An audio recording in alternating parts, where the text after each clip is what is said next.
കരയിരിക്കുന്നവർക്ക് കടലിനെ കുറിച്ചുള്ള അറിയാം. വളരെ നിർവികാരതയോടുകൂടി അല്ലെങ്കിൽ വളരെ മോശമായിട്ട് ചില ഉദ്യോഗസ്ഥർ പല ഭാഗങ്ങളിലും സംസാരിച്ചിട്ടുണ്ട്. മുതലപ്പുഴയിലും സംസാരിച്ചതായിട്ട് ഞാൻ അറിഞ്ഞു, നീണ്ടകരയിൽ സംസാരിച്ചു. അതെല്ലാം അംഗീകരിച്ചു പോകത്തില്ല. നമുക്ക് മറൈൻ എൻഫോഴ്സ്മെന്റ് വിങ് ഉണ്ട്. നീന്തൽ അറിയാമോ എന്നുള്ളത് മാത്രമാണ് അതിൽ വെക്കുന്നത്. നീന്തൽ അറിയാമെന്ന് പറഞ്ഞിട്ട് കടലിൽ മത്സ്യത്തൊഴിലാളികൾക്ക് അറിയാവുന്ന എന്തെങ്കിലും അവർക്ക് അറിയാവോ? കടലിന്റെ ആവാസ വ്യവസ്ഥയെക്കുറിച്ച് ആർക്കെങ്കിലും അറിയാവോ? ഓക്കി കഴിഞ്ഞിട്ട് ഇപ്പോൾ 9 വർഷമാകാൻ പോവുകയാണല്ലോ. ഒരു SOP, ഒരു കടലിലെ റെസ്ക്യൂ ഓപ്പറേഷന്റെ ഒരു SOP ഇന്നില്ല. ഒരുപാട് വിഷയങ്ങൾ ഇവിടെ വന്നപ്പോഴാണ് വിഴിഞ്ഞം ഹാർബർ ഏറ്റവും സേഫായിട്ടുണ്ടായിരുന്ന ഹാർബർ ഇന്ന് മണ്ണടിഞ്ഞു. എല്ലാ ഹാർബറിലും മണ്ണടിച്ച് കിടക്കുന്നു. ഡ്രഡ്ജിങ് നടന്നിട്ട് കാലങ്ങളായി. ആരെയും കുറ്റപ്പെടുത്തുന്നതല്ല, ഇങ്ങനെയുള്ള പരിമിതിയിൽ നിന്നുകൊണ്ടാണ് പുതിയ ഗവൺമെന്റ് ഇത് വന്നത്. ഇന്ന് ഞങ്ങൾ എടുത്ത തീരുമാനമാണ് ഒരു SOP ആദ്യം ഉണ്ടാക്കുക, പിന്നെ മത്സ്യത്തൊഴിലാളികളെ ചേർത്തുള്ള റെസ്ക്യൂ ഓപ്പറേഷനെ നടക്കത്തുള്ളൂ. കരയിരിക്കുന്നവർക്ക് കടലിനെ കുറിച്ചുള്ള അറിയാവോ? പക്ഷെ മിനിസ്റ്റർ, ഈ ഒരു അപകടം നടന്നപ്പോൾ ഇമ്മീഡിയറ്റ് ആയിട്ട് ഒരു ആക്ഷൻ കോസ്റ്റ് ഗാർഡിൽ നിന്നോ കോസ്റ്റ് പോലീസിൽ നിന്നോ ഉണ്ടായിട്ടില്ല. അതിന്റെ ഒരു അക്കൗണ്ടബിലിറ്റി ഞാൻ കൊല്ലം ട്രിവാൻഡ്രം കൊല്ലം കളക്ടറേറ്റിൽ നിന്ന് എടുത്ത് ട്രിവാൻഡ്രം കളക്ടറേറ്റിൽ നിന്ന് കളക്ടർ ചെയ്യുന്നു. ഇതിന്റെ റെസ്ക്യൂ ഓപ്പറേഷന്റെ ഡീറ്റെയിൽസ് എടുത്തിട്ടുണ്ട്. ഒരു ദിവസം മാത്രമാണ് ഇതിന്റെ ഇടയ്ക്ക് പ്രതികൂല കാലാവസ്ഥ പറഞ്ഞുകൊണ്ട് ഒരു ദിവസം മാത്രമാണ് സെർച്ച് നടക്കാതിരുന്നത്. അതിന്റെ ദൈർഘ്യത്തെക്കുറിച്ചും സമയത്തെക്കുറിച്ചും ഒക്കെ നമുക്ക് ചർച്ച ചെയ്യാം. ഞാൻ പറഞ്ഞ പ്രതികൂല 15 മണിക്കൂറിന് ശേഷമാണ് തിരയാൻ തുടങ്ങിയത്. ഇവിടെയും അതുപോലെ തന്നെ ഏറെ മണിക്കൂറുകൾ വൈകിയാണ് തിരച്ചിൽ തുടങ്ങിയിരിക്കുന്നത്.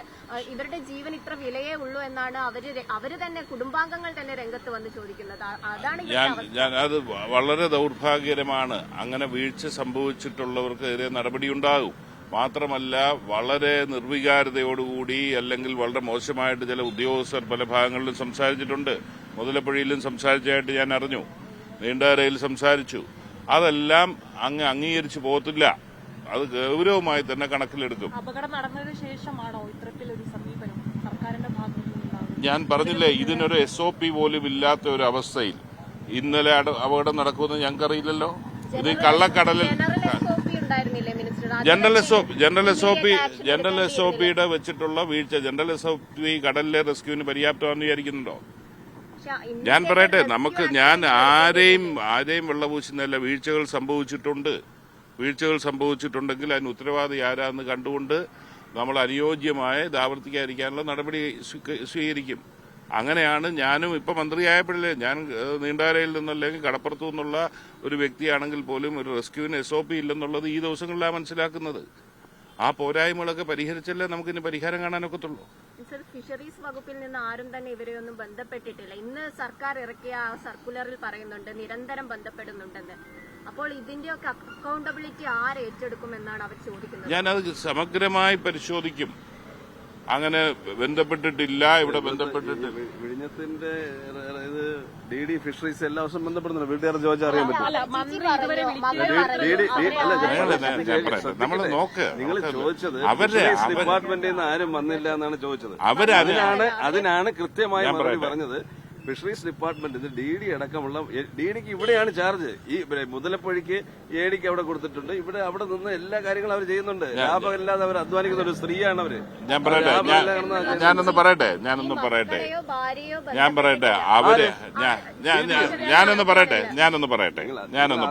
ഫിഷറീസ് ഡിപ്പാർട്ട്മെന്റിൽ നിന്ന് ആരും വന്നില്ല എന്നാണ് പറഞ്ഞത്. ഞാനൊന്ന് പറയട്ടെ, ആ കുടുംബത്തിന്റെ മാനസികാവസ്ഥ നമുക്ക് മനസ്സിലാക്കാം.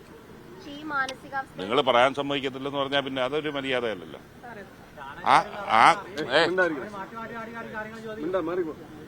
ഈ പറഞ്ഞതുപോലെ ആ കുടുംബത്തിന്റെ മാനസികാവസ്ഥ നമ്മൾ ഉൾക്കൊള്ളുന്നു.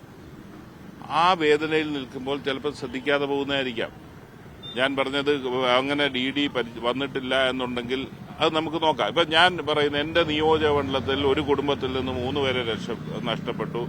അത് അപകടം അറിഞ്ഞപ്പോൾ തന്നെ ഞാൻ അവിടെ ചെന്നു, അതിന്റെ ശവസംസ്കാരത്തിന് ചെന്നു. പക്ഷെ ഞാൻ ആ കുടുംബാംഗങ്ങളെ, ഭാര്യയെ മക്കളെ കണ്ടില്ല.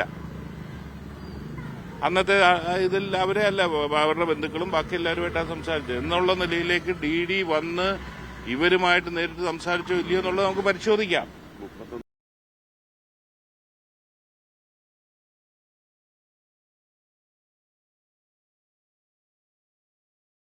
31-ാം തീയതി രാവിലെ